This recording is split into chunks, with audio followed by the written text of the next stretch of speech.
Good evening, everyone. Welcome to the Industrial Stream with your host, me, Pop. And a happy Canada Day it is today for all of us Canadians. July the 1st, so we get to have a day off. At least some of us anyway, but the majority of people will have a day off, and we'll probably have celebrations today and fireworks tonight, I'm sure. Of course, I'm going to be sleeping soundly when those are going off because it's way too late for me to stay up. For us early risers. Yes, so the Industrial Stream, you know what it's all about. If you've been here before, we'll go over a little bit of news out in industry. We'll see what articles are written out there about the shortage of skilled tradesmen. And then we'll get into some pictures, maybe some videos.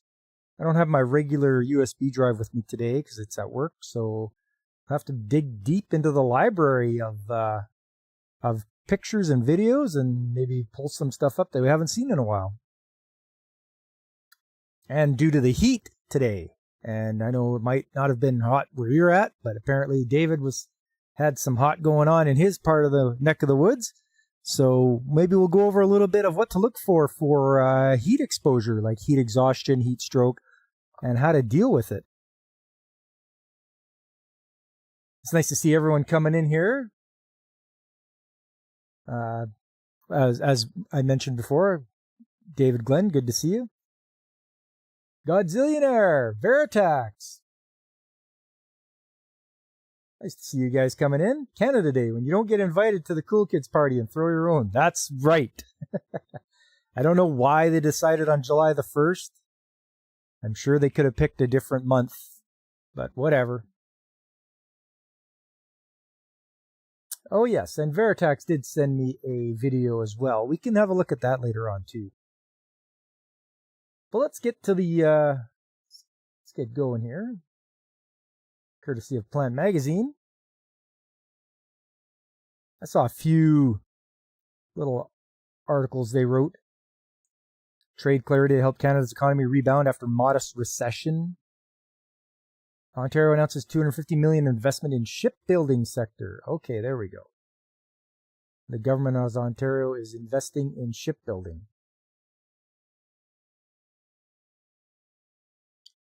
The Ontario government is investing $250 million to support shipbuilding and the broader marine sector in the province. Because for those that don't know, Ontario is located along the Great Lakes and Lake Ontario, Lake Erie, all those Lake Superior. So they're located right along there. So that checks out. They should be able to have some sort of shipbuilding industry there.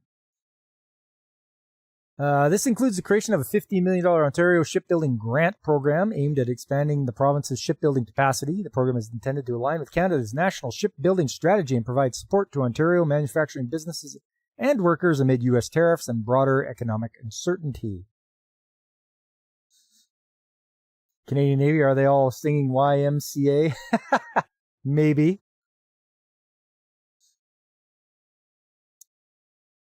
Oh, you missed it, Godzillionaire. Not YMCA. It would be In the Navy, because that's the other Village People song. The OSGP will fund projects related to skills, training, infrastructure upgrades, and the acquisition of machinery and equipment within the shipbuilding sector. What does Quebec make? Quebec makes da maple syrup, huh? Don't you know? And also illegal cigarette.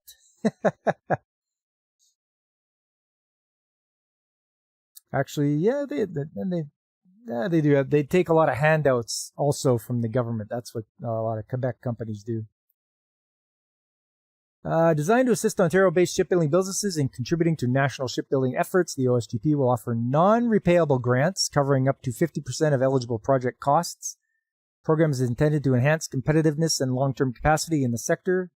Applications are expected to open in late July through Transfer Payment Ontario. Additional details will be available on Ontario's Funding Opportunities webpage. The province has stated that Ontario's manufacturing base and workforce could contribute to meeting federal shipbuilding procurement needs. The OSGP is expected to support workforce development, including upskilling and training in emerging technologies and industry standards. Hey, Alex, how you doing? Nice to see you. Maybe because it is less likely to be icy? I don't know.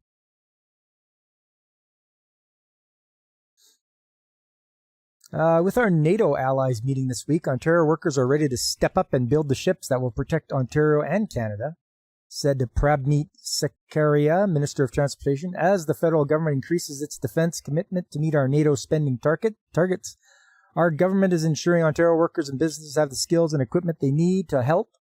Now it's up to the federal government to ensure Ontario shipbuilders are included in its national shipbuilding strategy. Yeah, and there will be an article later on you'll see about one of the governments and their shipbuilding efforts. So this is Ontario, but I've got another one coming up about BC, and you're going to be blown away, I'm sure. I just reading the headline, I was just like, what? Siemens is shifting manufacturing operations from Peterborough, Ontario to Concord facility. Siemens is a large company, and I think what they do is they buy up smaller companies, and they don't make them any better.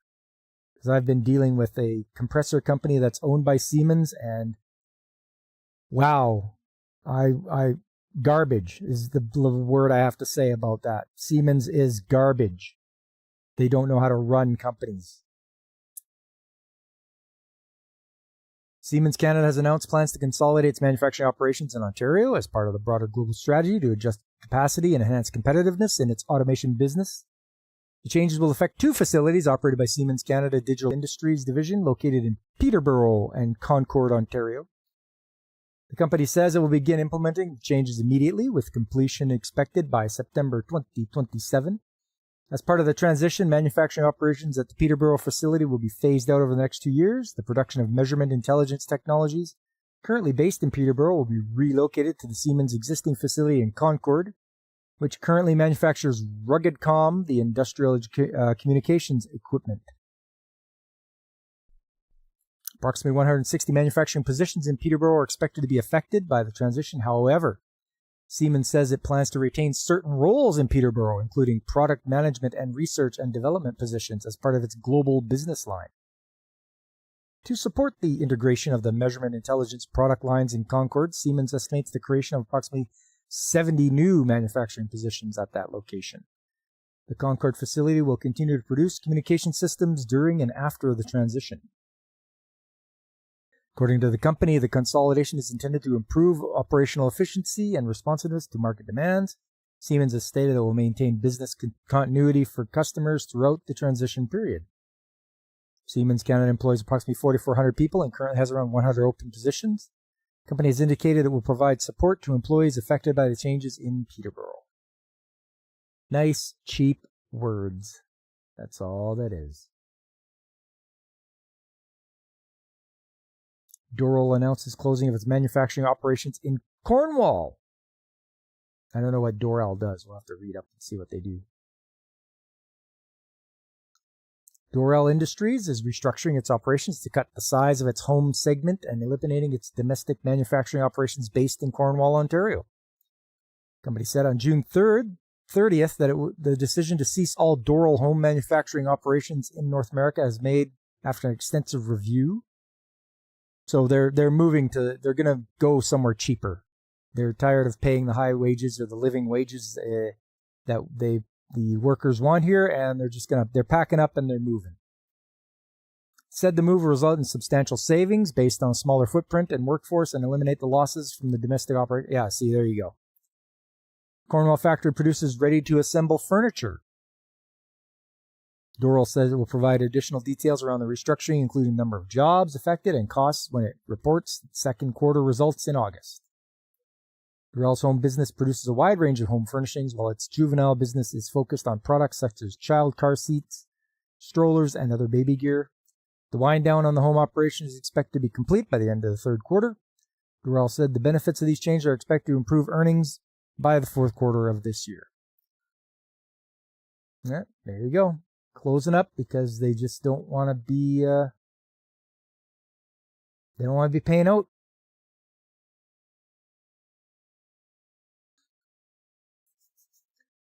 And that's pretty much it for Plan Magazine. Let's move along to the next article here from Ford CEO.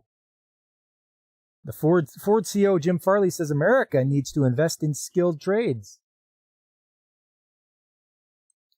Ford is well aware of the fact that in the U.S. we're facing a rather large crisis as it pertains to a massive shortage of automotive technicians versus future needs. As such, the automaker has invested heavily in trying to entice younger folks to pursue a career in the auto tech field, offering up scholarships in many areas, while also going as far as to build its own training centers. Recently, Ford CEO Jim Farley touched on this particular subject as well, highlighting the need for America to invest more in skilled trades in general, which is another big area of opportunity. Back in the 90s, Fujitsu made one of the best lightweight portable laptop brands, Fujitsu, the same one that screwed up the British Postal Service, if memory serves. Oh, yeah.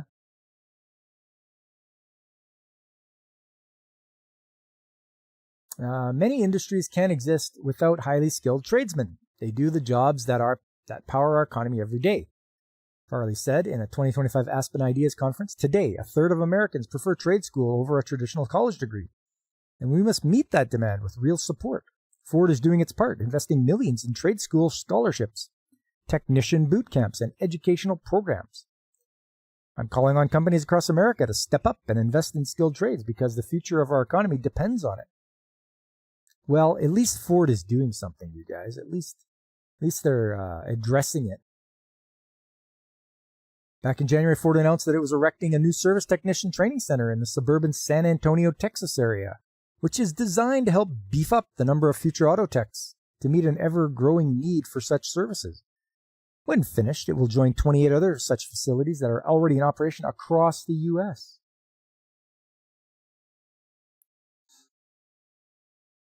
A lot of good PC notebook makers are gone now. Anyone remember Yes, I remember Compaq.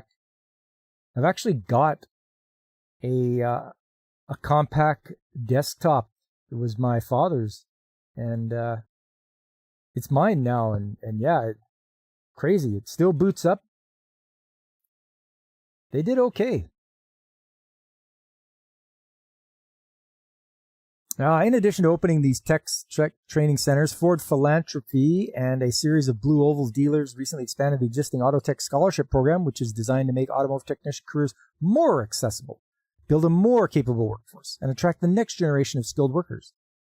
Most recently, the Ford Auto Tech Scholarship Program offered $5,000 scholarships to 800 potential auto techs across 42 states and 600 schools, which can be used to pay tuition or just cover regular expenses like transportation, childcare, tools, and living.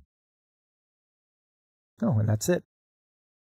Well, Ford is trying something. At least the CEO of Ford is speaking up about it. Oh, yes. I remember when Gateway was bigger than everyone. Yes, David. Yeah. The old Gateway PC. You'd see the ads in the computer books. I still have those books. I've got PC World magazine and all that. And yeah, there's big adverts by Gateway in there. 3DFX, Acer, Nexus, AST, so many companies gone. I know. Yeah, it's sad, right? Oh yes, here we go. This one is from CBC. That's the Canadian Broadcasting Company. This is the national broadcaster of Canada. To build, baby, build, this country is going to need a whole lot more shop teachers. This is what I've been saying. You guys know that. I've been saying this for a long time. To meet the federal government's promise to build, baby, build, the country is going to need a whole lot more skilled trades workers. But a shortage of shop class teachers in Canadian high schools might make them hard to find.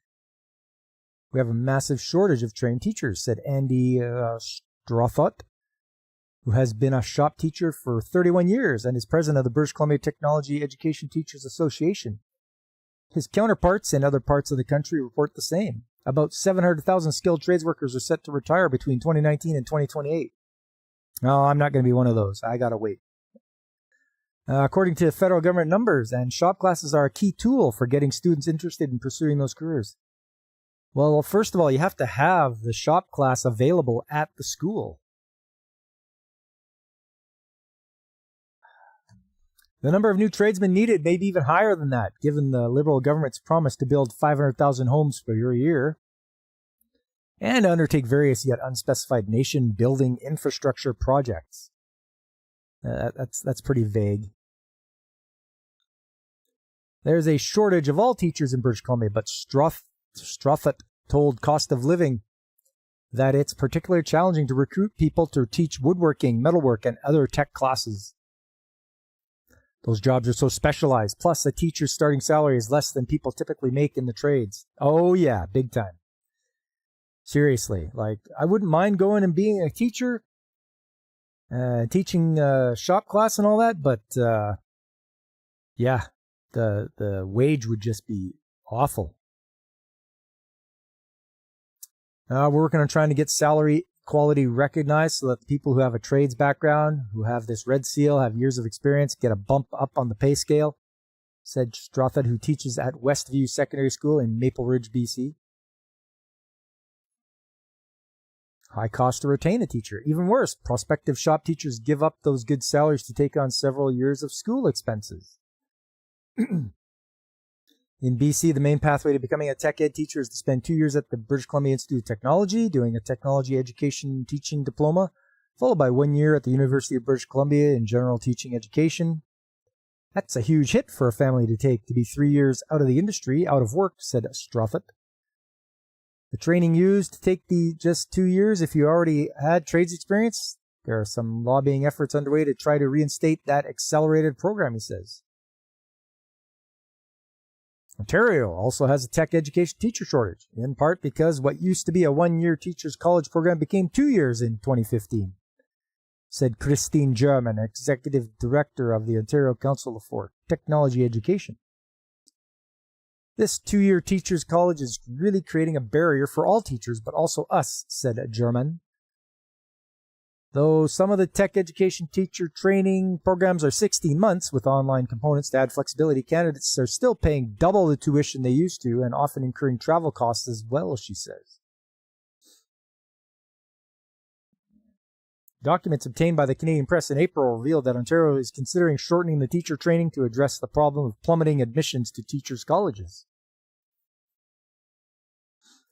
Cost of Living reached out to every provincial and territorial government asking for the number of vacant tech education positions and plans to address the problem. Among the 8 that responded by publication time, most said they do not tabulate the number of vacancies and that individual boards would have that data. But Nunavut, BC, Alberta, Quebec, New Brunswick, and Newfoundland and Labrador all pointed to various initiatives to recruit and retain teachers, including tech educators. Sounds to me like they're keeping their head in the sand about it. They don't want to talk about it. Hopefully it'll go away. Strathclyde says issues like burnout, injury, or working conditions might bring some tradesmen into tech ed.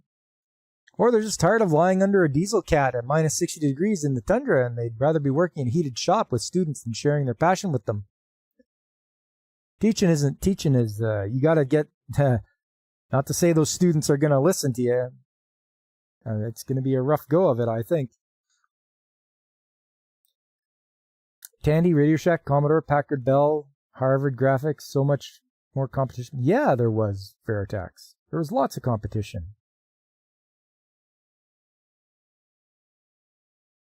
Mary Kay Simmons worked in the theater for 2 decades, building props and sets, but went back to school at BCIT to become a shop teacher. She graduated late August along with 21 others. At school, they told us that Surrey School District could take all of us right away after graduation and still need more shop teachers. That doesn't surprise Strathclyde. Hey, what's up, Lucifer? Happy Canada Day to you, buddy. Hope things are going well. It was a beautiful day here. We had a little bit of a little rain. It sprinkled a little bit, but then it went away and the sun came out. And yeah, it was a nice scorching hot day. Ultimate customer service job equals teaching. Yep. Got her, David. BC currently has around 55 open jobs for shop teachers, and if those don't get filled, classes will get canceled, she said. Sometimes that means the shops themselves will get shuttered, in some cases never to reopen again. Fortunately, there's no fireworks tonight because the ocean is too dry. Oh, what the heck? It's 33 where you are at right now, eh?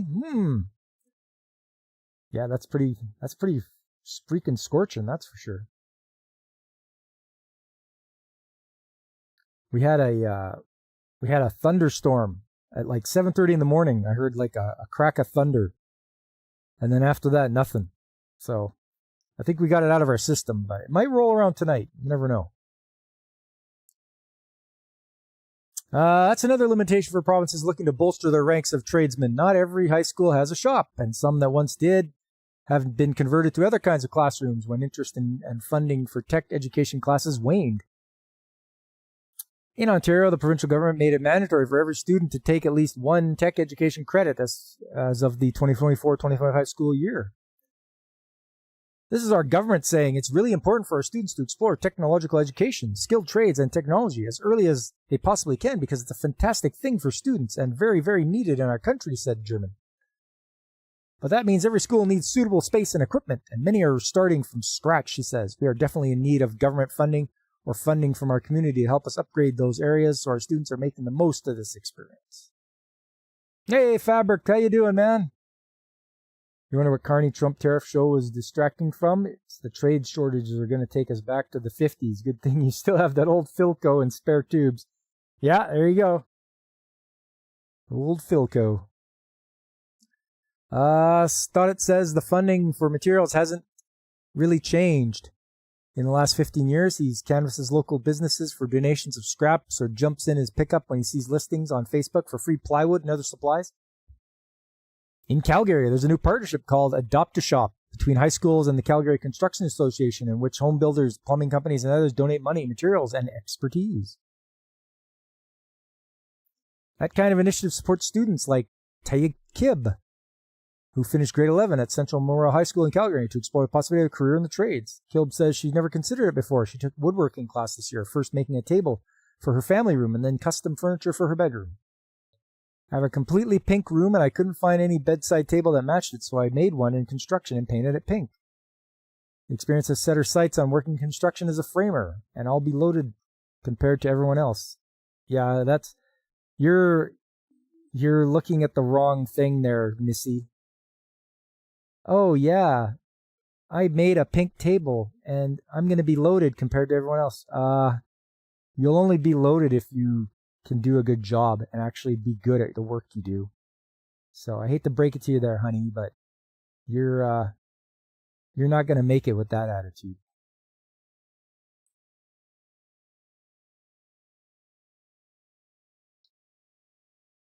Yeah, so we need more shop teachers. We need actual shop classes to be taught again.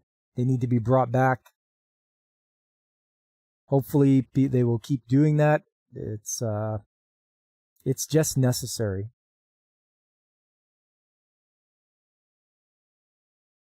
Oh, over on the kick side.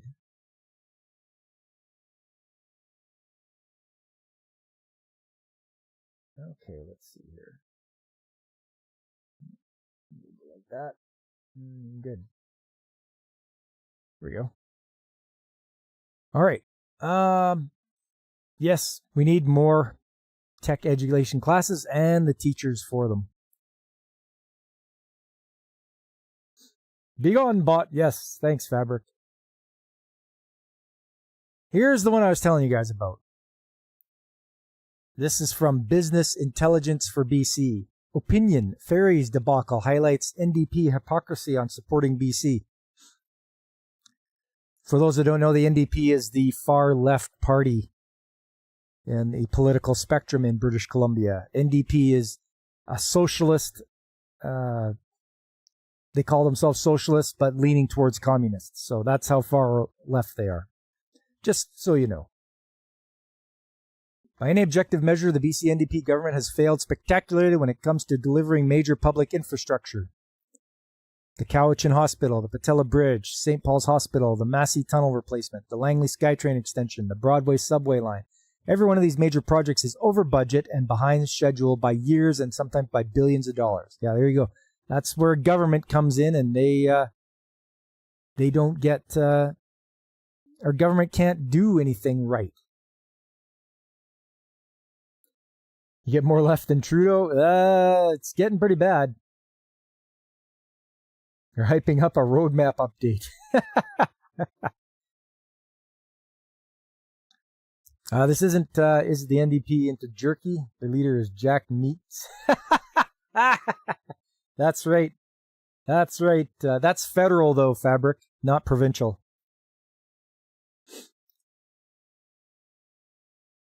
This isn't bad luck. It's bad leadership and part of a disturbing pattern driven by political interference, rigid ideology, and procurement system that puts politics ahead of sound public policy and the interests of BC taxpayers. There you go. That's the problem right there. Let's talk about the ideology piece of all this. For years, the NDP's Community Benefits Agreement framework, a deeply flawed policy that has driven many of those project cost overruns, has been sold to taxpayers as the best way to promote local hiring and expand training and employment opportunities for women, Indigenous workers, and apprentices. Really, though, it's about mandating work to the 15% of construction workers who are members of the building trades unions. The other 85% of construction workers who are members of different unions, not unionized or are excluded, frozen out of opportunities despite their ability to deliver high-quality results and perform the work safely. You cannot build a stronger construction industry when the starting point is excluding most workers. Snap into a Jack Meat. There you go. Snap into a Slim Jim. Yes, they had circuit CAD design classes in middle school. Oh, wow. CAD even. I remember doing electronics in high school as well. I built myself a strobe light. Still have it to this day.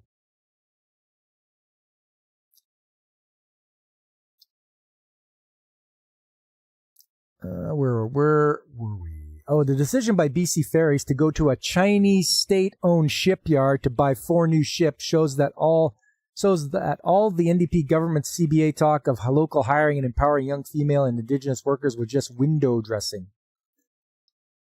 It's a stunning degree of hypocrisy that after years of lecturing builders and contractors about the supposed virtues of CBAs, the NDP government abandoned those principles altogether for a low-cost shipbuilder in China. Gone was all the rhetoric that supporting BC or Canadian workers and companies, or even ones whose country shares our democratic values, like our U.S. neighbors to the south. No local jobs, no Canadian supply chain, no Indigenous hires, no apprenticeship opportunities, no women in the trades, no benefits for any community in this province. Just a mealy-mouthed excuse that BC Ferries made the decision independently as if the government that is the sole shareholder in the corporation and appoints its board has no say in the matter or was unaware of the decision. Yeah, that's why they have a scapegoat. This isn't just a bad purchase, it's a betrayal of our workers, our values, and our economy and our country. It's a slap in the face to the province's skilled tradesmen. It's a rejection of Canadian shipbuilders and their counterparts in Canada's democratic allies in Europe and Asia who happen to build a lot of ships, and it's a reckless move that funnels billions in public money to a foreign authoritarian regime that routinely violates human rights, undermines our democracy, interferes in our elections, and detains Canadians without cause. And yet we still do business with them. We're still doing business with them. You know what? If we stop buying stuff from China, everybody, America, Canada, stop buying stuff from them. See what happens. See how quickly, they'll, make them suffer for a change. Maybe they're still waiting on their sheep specs. Honestly, you thought it was only tribal schools that had those classes because you're the first person I've heard that took them? Oh. The CBA scheme piles on red tape, inflates costs, delays construction, and blocks opportunities for thousands of contractors and their teams. CBAs deny hardworking men and women the chance to support their families and force taxpayers to absorb the spiraling costs for a failing system built to serve political interests, not public ones. Despite the chronic shortage of skilled trades workers, BC's construction industry has been setting records for hiring local workers, Indigenous people, and women, all without government interference. But instead of building on that success, the NDP doubled down in political control, choosing coercion over collaboration. Even as the evidence of failure mounted, they dug in and refused to change course. At a time of increasing global instability, British Columbians need a government that backs our workers, defends our industry, supports homegrown talent and expertise, and invites everyone in construction to work on projects, not one that sells out everything we hold dear. Well, then vote them out, you idiots. Like, band together and vote them out and vote somebody else in.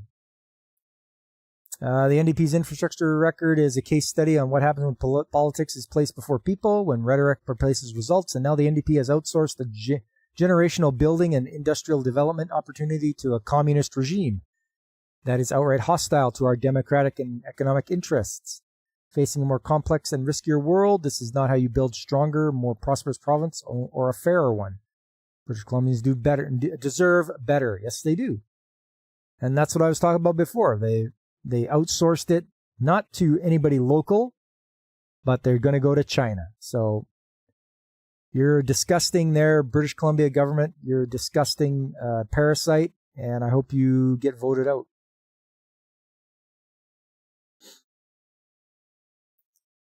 Chinese ships are like Chinese strippers. Not sure how. Still working. Not sure how. Still working on punch. Okay, let us know when you come up with one, Faber. Not in Canada, though. But not every school has that stuff. Poor rural areas that likely need it more or least likely to have it. Yeah, I would think so. But that boils down to the school board. School boards get federal money, federal funding. Instead of lining their own pockets, maybe put it into programs like that.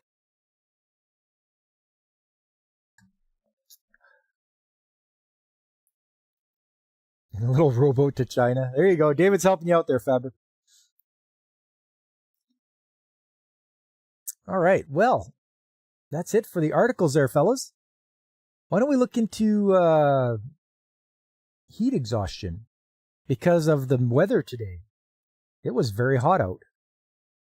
And I would think that people should know what to do or look for the signs of heat exhaustion.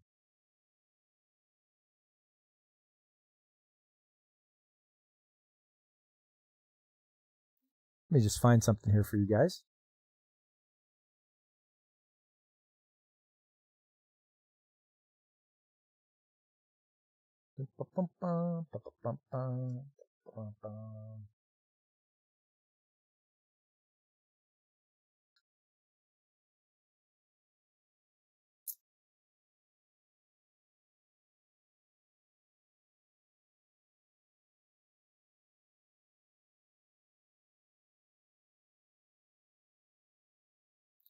Hey, what's up, Serranos? How you doing, man? It's not even that hot inside, and you've been drinking a lot of water today. Good, man. That's what you got to do. Lots of water.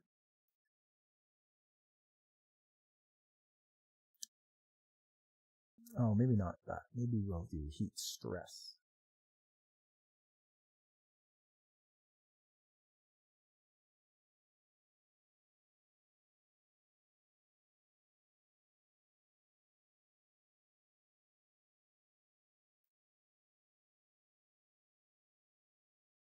All right, let's have a look here.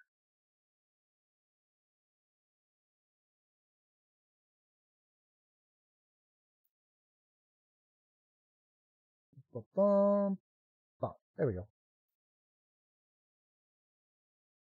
China should hire shipbuilders in Canada for their commercial fleets. Honestly, a lot of their ships don't make it past the maiden voyage, you've heard. Oh, yeah. Don't forget, they have like a giant flotilla going around and like drift netting the whole ocean. And they're just outside a lot of countries' borders and doing that. So I don't know, we should make better ships for them.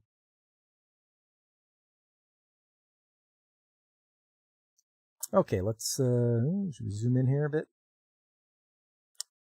So heat exhaustion. So you got to check out the signs that you something's going on. So you'll get muscle cramps. You get maybe get a skin rash, maybe dizziness, nausea, vomiting, heavy sweating, a headache, rapid breathing and heartbeat, extreme thirst, dark urine, decreased urination. That's heat exhaustion.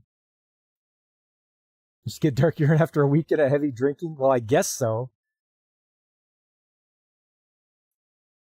So heat stroke, high body temperature, confusion, lack of coordination, dizziness, fainting, no sweating, but very hot red skin.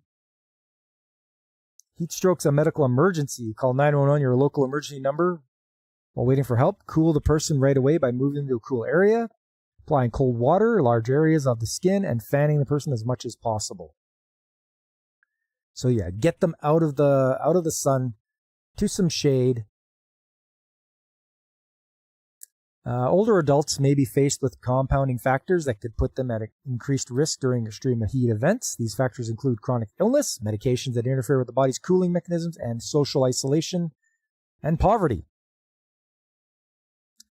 Fact 2. Given the unique physiological characteristics of children's bodies and their high dependency on caregivers, they are likely to be at risk during extreme heat events. Yes, because infants and children don't know any better, so you got to make sure you take care of them. Alcohol is a diuretic, so you're dehydrated. There you go. Yep, Fabric's right. Fact number 4. Individuals with breathing difficulties, heart problems, and psychiatric illnesses are at higher risk of heat-related health effects. Okay. Hey, RS, how you doing, man? Nice to see you. We're just going over a little bit of, what to do for heat stress, heat exhaustion, all that kind of good stuff. Because, it's hot out. You just installed a 10,000 BTU through-the-wall AC unit in your aunt's. Oh, nice. That'll cool it down there, David. Fact number 4. People who work outdoors. Construction, road repair, tradesmen, right? Physically active individuals who exercise in the heat could face greater environmental heat exposure and physical strain. This goes into what you have to wear on the job site. So, a lot of places, mine included, you have to wear coveralls. You have to wear long sleeves underneath. Boots, hard hat, all that kind of stuff, gloves. Also, if you're getting into doing some line breaking or whatever, you'll have to wear a chemical suit. So you have to put a chemical suit, which can't breathe, over top of your coveralls. That acts like a giant sauna for you.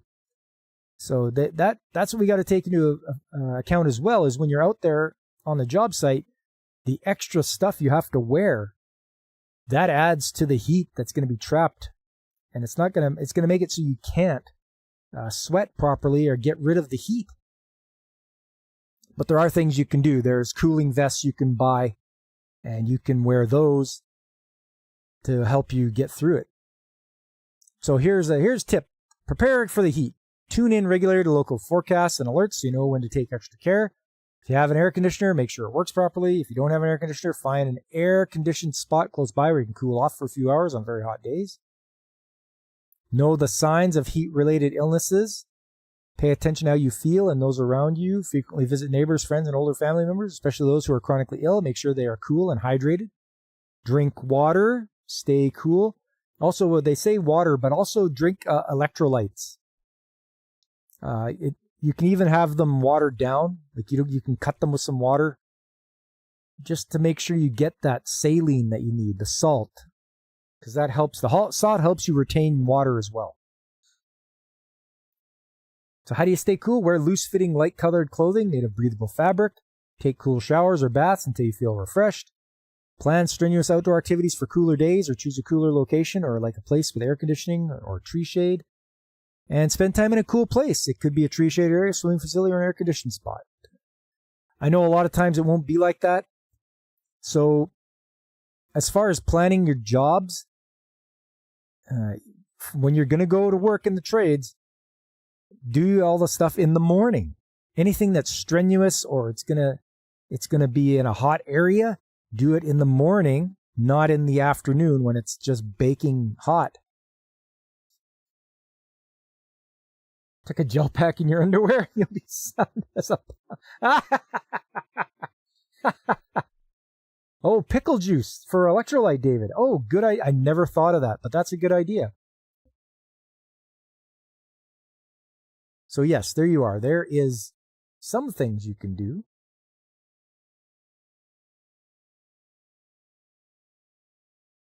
But you don't want to get to that point of heat exhaustion or heat stroke. You want to catch it before it gets that bad.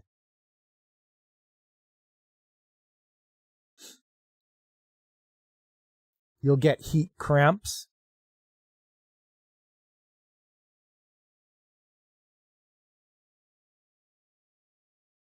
So heat cramps might be the first sign of heat-related illness. It may lead to exhaustion or stroke, painful muscle cramps or spasms in the legs and abdomen, heavy sweating.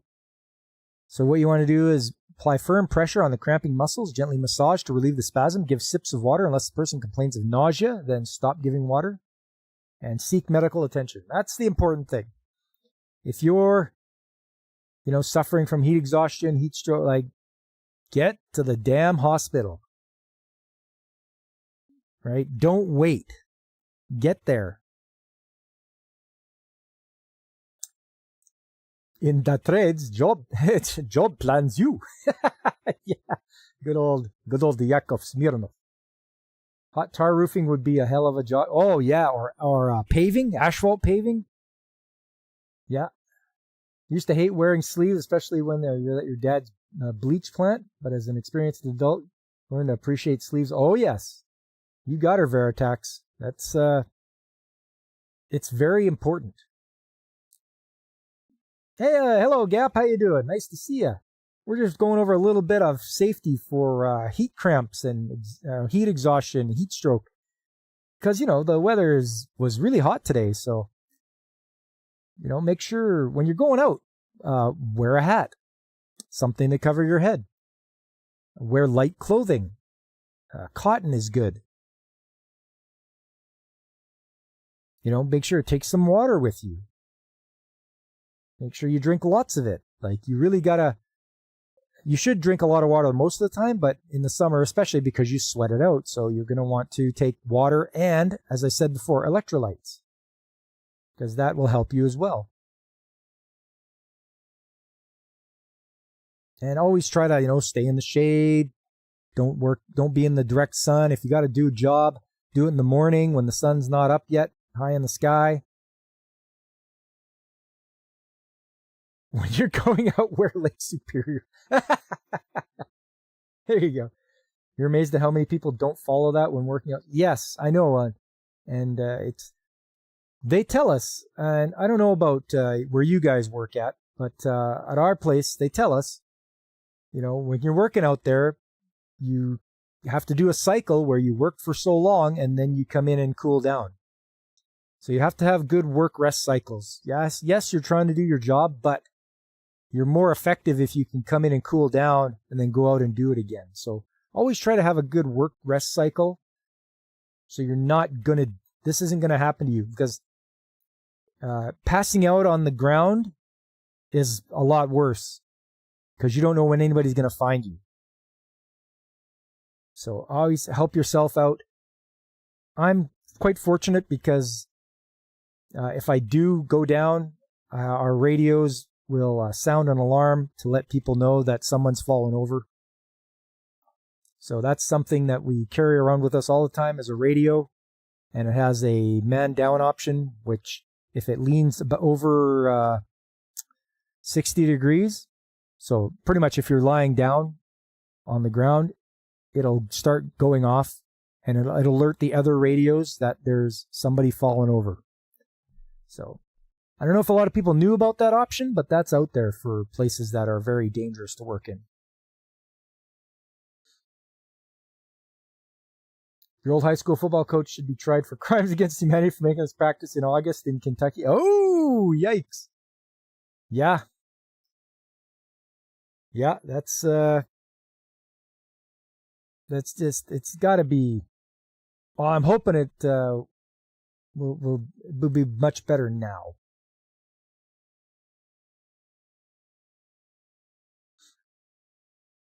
Even here on the Canadian Centre for Occupational Health and Safety, they talk about heat stress. Heat stress may be a concern in workplaces like foundries, steel mills, smelters, glass factories, furnaces, outdoor occupations, construction, road repair, open pit mining, agriculture, laundries, restaurant kitchens, bakeries, canneries. High humidity adds to the heat burden. Yes, high humidity.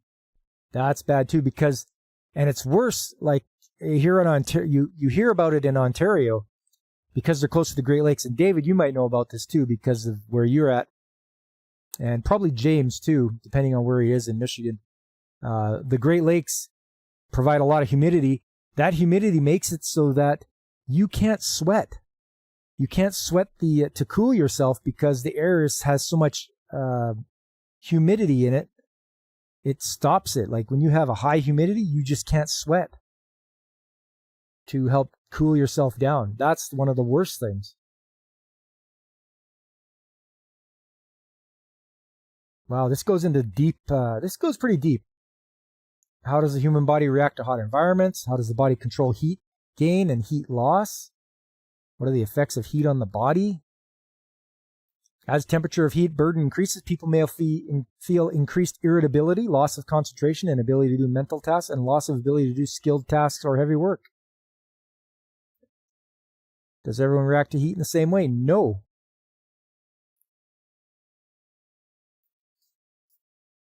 Yes, Gap, exactly. It's also important to have good clothing on that helps with the heat. Yes, stuff that wicks it away from your body. That's what you want to look for. The risk of heat-related varies from person to person. A person's general health influences how well the person adapts to heat or cold. Individual factors that contribute to individual susceptibility to heat include age, for people about 45 years or older, general health, fitness levels, hydration levels, pregnancy, acclimatization, diet, and nutrition.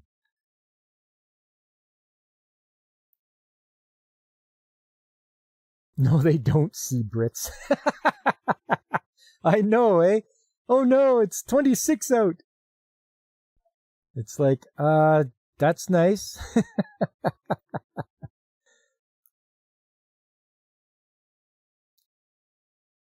What are illnesses called by heat? Heat edema is swelling that generally occurs in people who are not acclimatized to working in hot conditions. It's often most noticeable in the ankles. Okay. Heat rashes, tiny red spots on the skin with severe itching when in a hot, humid environment. Spots are a result of inflammation caused when the ducts of sweat glands become plugged. In most cases, heat rash will disappear when the individual returns to a cooler environment. You got heat cramps. We talked about that already. Heat exhaustion. Heat syncope. I don't know what this is. Heat-induced dizziness and fainting induced by temporarily insufficient blood flow to the brain when the person is standing. Okay, I had no idea there was that. This is the first time I ever heard of that. And heat stroke, most serious type, medical emergency. Yep. Get them to the hospital. Get them out of the heat.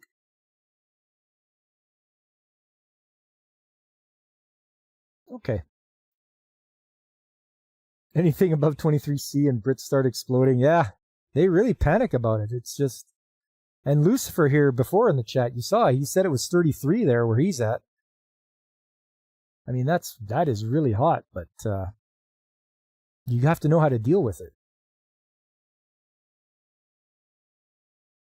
All right, yeah, I'm going to check out now. Veritex sent me a video there. And I appreciate that, Veritex. We're going to have a look at it now. I just need to find it. There it is. So I didn't bring my usual thumb drive I have with all my pictures on it because I forgot.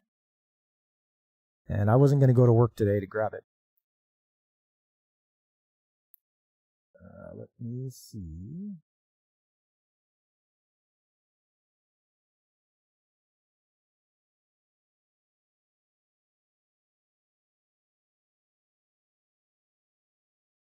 So we'll just have like a smorgasbord of videos today, you guys. Stuff you might not have seen before, stuff maybe you have seen. There we go. This is what Veritex sent me. They're unloading some stuff for a house. They gave this girl in college who would always avoid the sun, thought she was a vampire, but turns out she was just from York. There you go.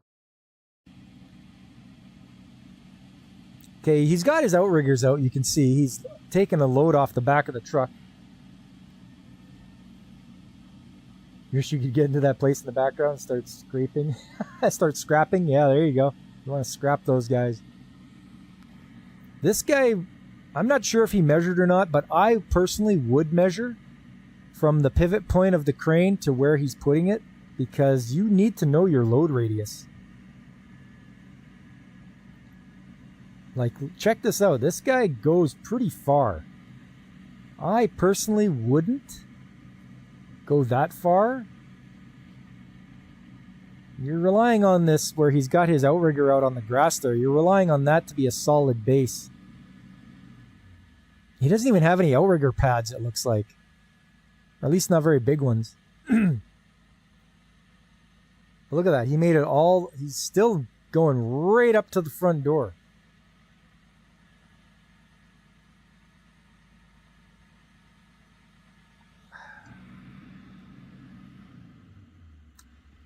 The word is syncope. Oh, okay. Thank you, Veritex. Synecope. Yeah, syncope. There you go. But yeah, look how far out that is. Honestly, I wouldn't have gone that far. Or you got to look at your load chart. How much are you lifting and how far away from the truck is it going to be? Because there will be a point at which the truck will just not, or the truck will tip, or the crane will fail. Like, it's good, trust me, bro. You only use machines like that in video games, you know that's ludicrous. Yeah. Well, that's just it. The guy, he either has to, like, I would have went into the driveway myself. He could have backed that into the driveway. Moment arm. Yeah, okay. Sure, Godzillionaire. But honestly, this is, I would not have gone that far.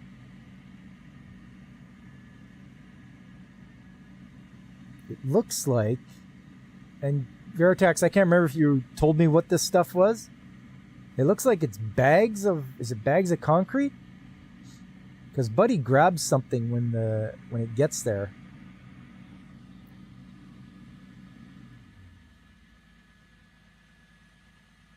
Or if you're gonna do that, like, set it down.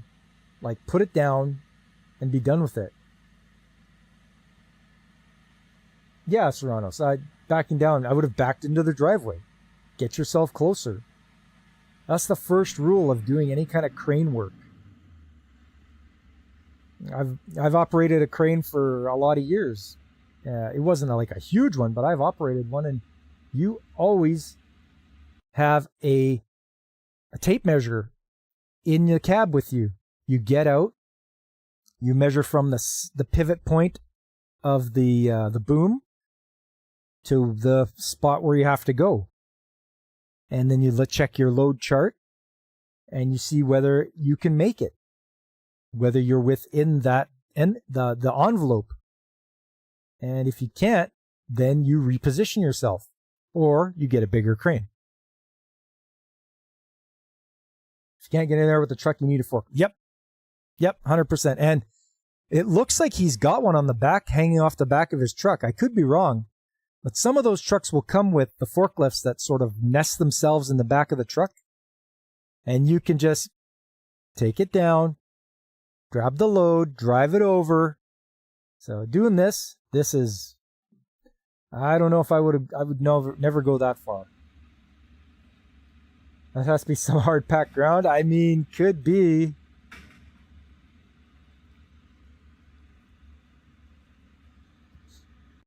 This isn't even a question. All this knowledge should be easily accepted. Yeah, I know, right? But yes, thank you, Veritex, for sending this in. For this load, before you thought to get your camera out, he had a load of drywall in that forklift. Taken as it would have go on the wall of off. Okay, was amazing. Yeah, okay, yeah. I wish you would have got that one. Well,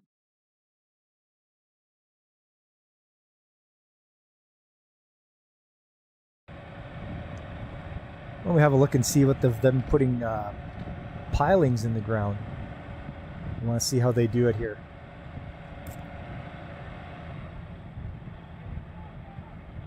Once again, this guy's lifting a load up. But he'll be okay because he's well within the limits of what he's lifting. There's no driveway yet, though. No concrete in the garage either. Okay. Now, you can still drive on a driveway, even if it doesn't have concrete on it.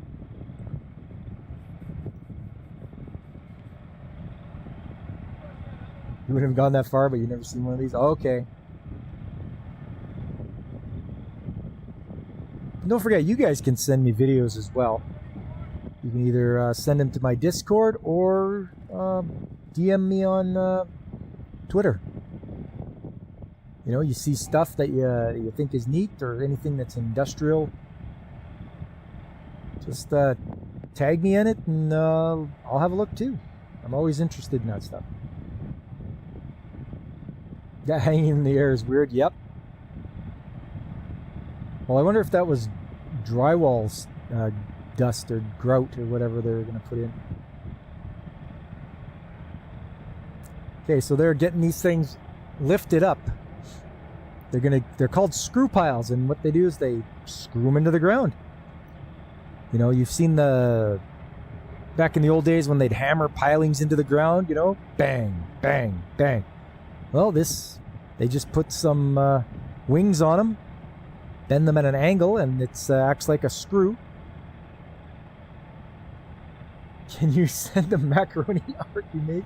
You just let me have my glue privileges back? Oh, very good, David. Yes. Go ahead. I'm sure we'll put it up on top of the... we'll put it on the fridge for you. Crane has a telescoping arm you wasn't expecting. Oh, yeah. Yep. I believe they call those a HIAB. The ones with the... on the back of the truck there.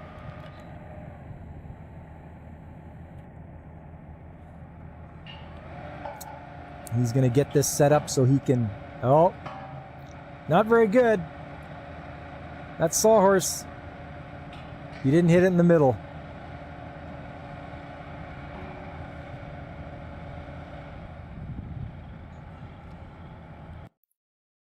Okay, so that was that. That was that one. I think I've got part 2 here.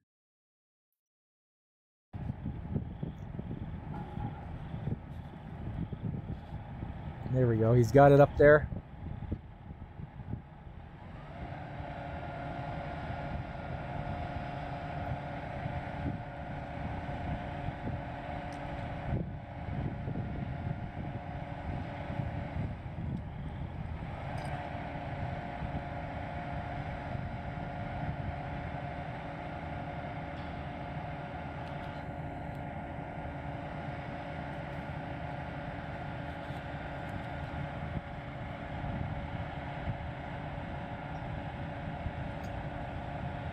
Yeah, another spammer from Kick. All right, so he's bringing in his crane. He's telescoping in.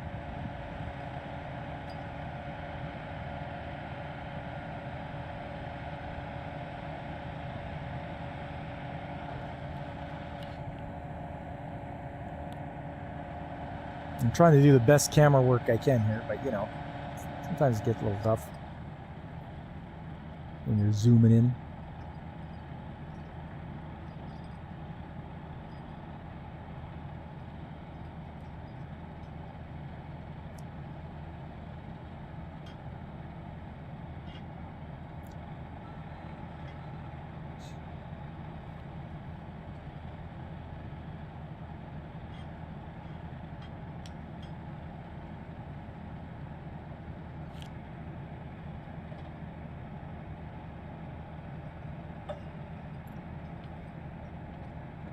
All right, so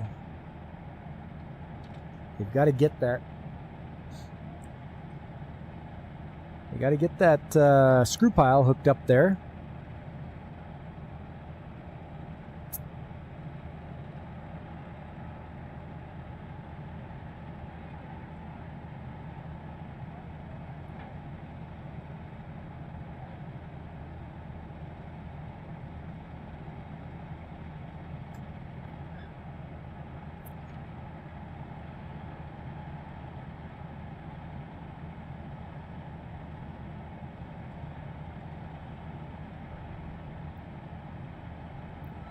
There you go.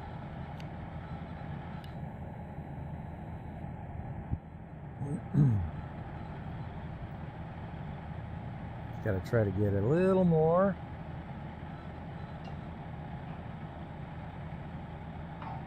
His guy, this guy should actually be guiding him a little better. I would think he couldn't see very well to get the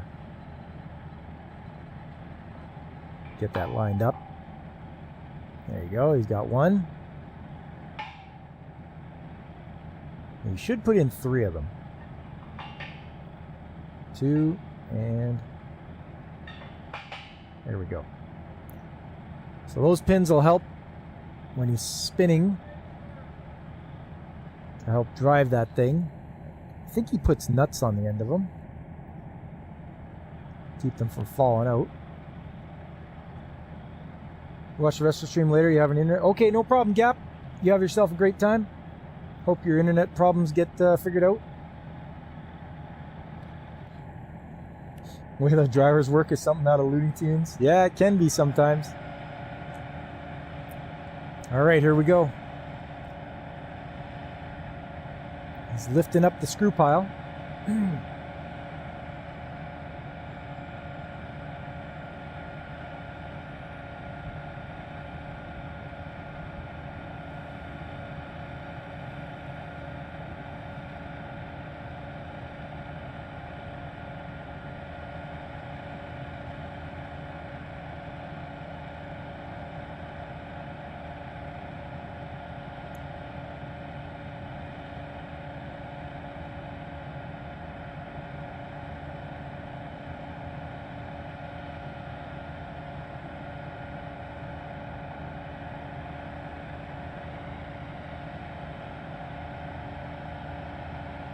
Bring it in there.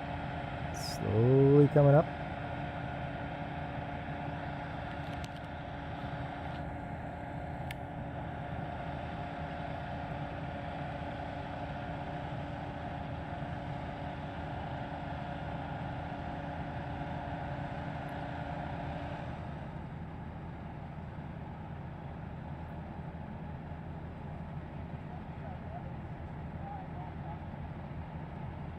Now they got to check the location, because you can't just put them anywhere. You have to call in like a locating company, and they'll locate to make sure there's no underground utilities, wires, pipes, all that kind of stuff. You got to take off, David? Okay, hey, thanks for coming out, David. It's great to see you. Try to keep cool there, and remember, don't get heat stress or heat exhaustion.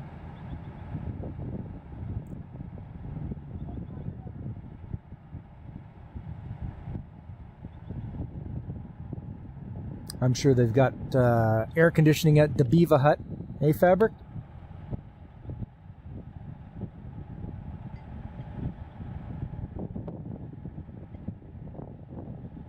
As you can see, they already have some of the screw piles in already.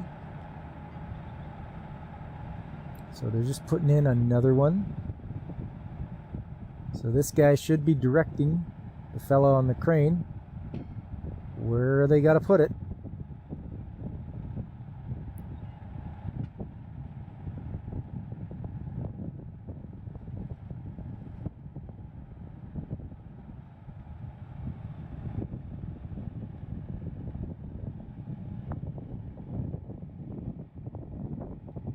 This shaking is me walking over to try to get a better look here. Usually the coldest place in town.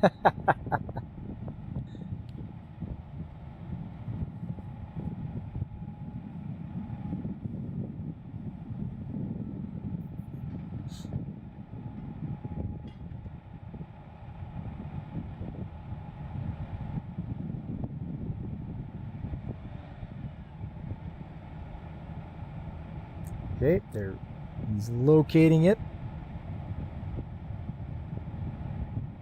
because it'll have to be a certain distance from the other posts, because they are going to put a platform on top of there, so you have to get their measurements.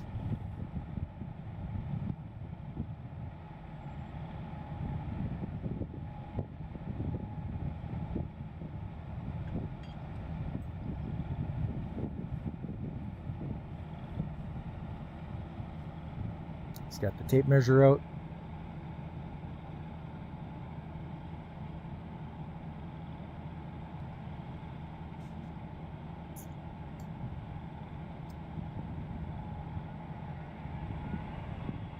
He's got the level.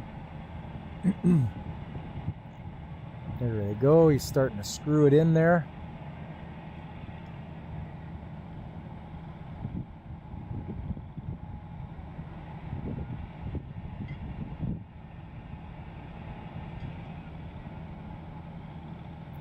Check level.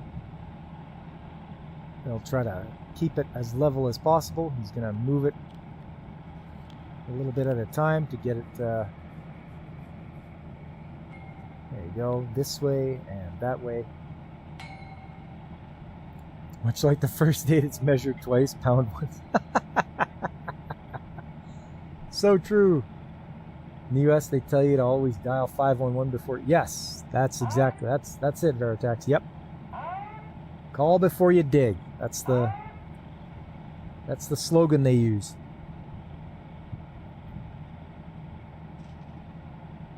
That way they'll come out, they'll do the locate, make sure you don't bust through any pipelines or utilities or whatever that could be in the ground.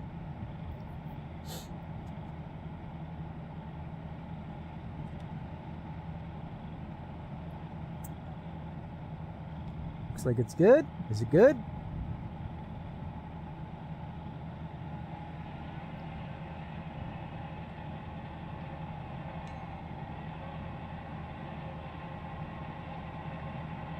Yeah, exactly. No one knows where all the lines are, for sure.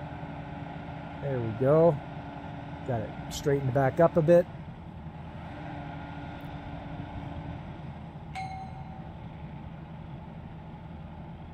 Now he's taking out the tape measure.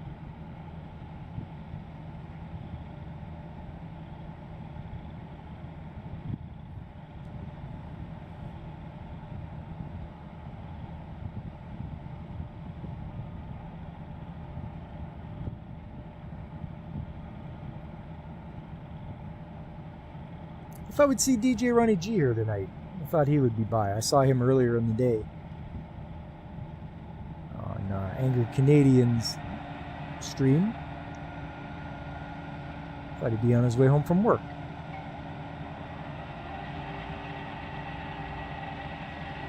There we go. Starting the rotation.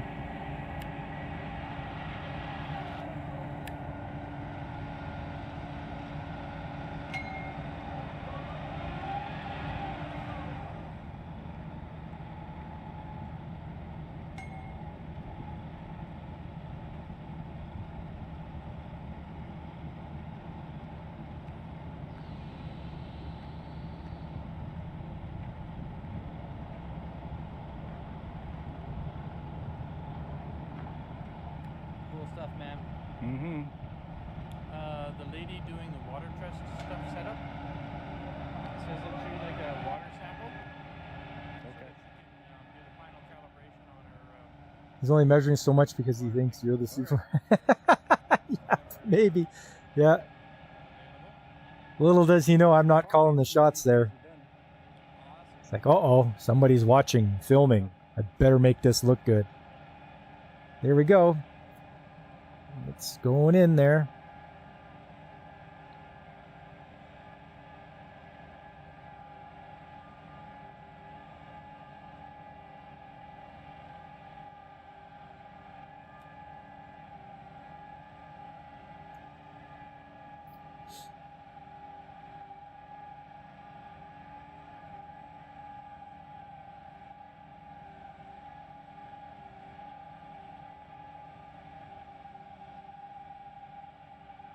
Goes in pretty quick. The ground is, I guess, isn't that hard, but that's pretty good. Makes for a sturdy base, but that length of screw pile, that's awesome that they got it in that fast. So what'll happen is they'll just put them in as deep as they're supposed to go, and they'll leave up the cutting and everything for the headland. Those guys will cut it to height. So. Yeah, I didn't think they were going to cut today, but no. But headland will do that. Is it going to be Oh, so they'll be down. I asked them not to. I wanted it to be about the second ring down. Oh, okay. It's got to get it to a certain height as well. They'll screw it in until it gets to be a certain height. How am I supposed to reach down there with a 6-foot pole?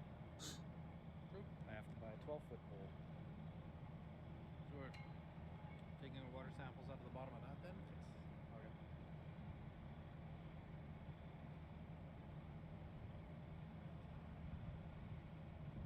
Why don't you just the lady come out and talk to you? So then she could figure out all that sort of stuff because she probably needs to know that. Yeah, she just wants a sample, eh? Yeah. So. Yeah, I think I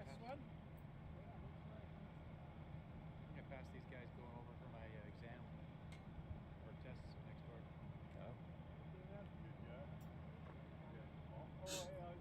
Can't remember if I got him disconnecting or not. He should go down a little further, I would think.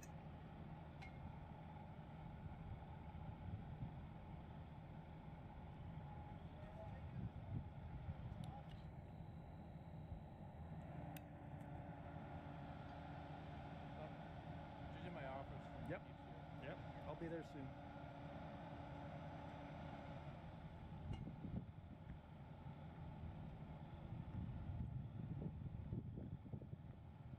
Yeah, maybe a little further.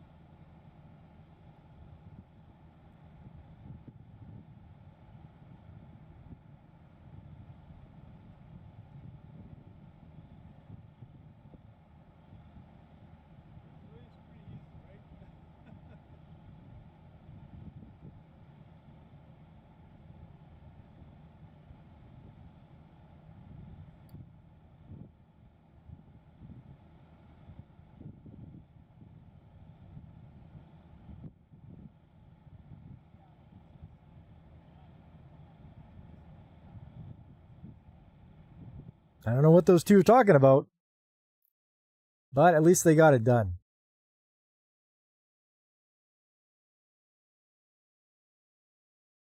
All right, so that's a lot of the screw piling, dealing with cranes and such.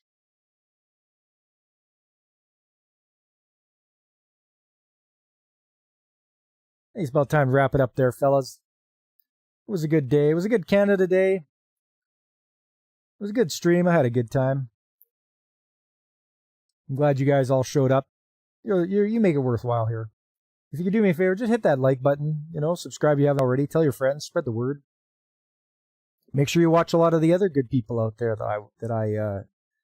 I've been watching, like Pacific 414 and DJ Ronnie G, Brandon the Anime Guy, Carl at the RNG Podcast, Tomby, Angry Canadian, Nerdporo Lifeform, Punkwaddle, and don't forget Infinite Metal. Coming up, there will be no streams this weekend. I'm sorry to say, no stream Saturday, no stream Sunday. I will be away at an anime convention. So I'm going to an anime convention. No streams, no game stream on Saturday, no anime stream on Sunday. But I'll be back after that. And then it's holidays for me, so finally a nice well-earned rest, I think. But first off, anime convention this coming weekend. And then I'll be back at Trades Talk. I'll have, just like I had today, some articles, videos, pictures, stuff dealing with from an industrial point of view. So I hope to see you all there. But yes, unfortunately, no streams this Saturday or this Sunday. DJ Ronnie G, you're late. You are late, sir. Your penance is to watch the stream again. All right? I just can't forgive tardiness, DJ. No, but seriously, it's good to see you, DJ. I know you're probably working late. We're late at work there. You'll watch the tape. That's right. We all had a good time tonight. At least I think so. We got to see a video submitted by Veritax and a little bit more of how they put screw piles in the ground. All that kind of good stuff. And five Hail Marys. That's right. Sounds good to me. Anyways, I just want to say thanks to everyone. And remember, like I said, this Saturday, this Sunday, no streams from me. I will be off at an anime convention. So I hope it'll be a good time. It's been a long time since I've been to one. So we'll get to see what all the popular shows are that people are cosplaying from. That's what I look forward to. And the merch. Always buying the merch. Since he's late again, it's retardiness. Again. Could be, Fabric. Could be. Anyways, I was glad to see you all, and I am going to be heading out now. And I hope you guys have a great rest of your day. Hope my American friends have a great Independence Day and a good 4th of July. It was a good Canada Day for me today. Anytime you're off work, it's a good day. So make sure you guys have a great time and set off some firecrackers for me, or fireworks, will you? Have yourselves a great 4th of July. Until I see you guys again, I've been Pop, and I am signing off.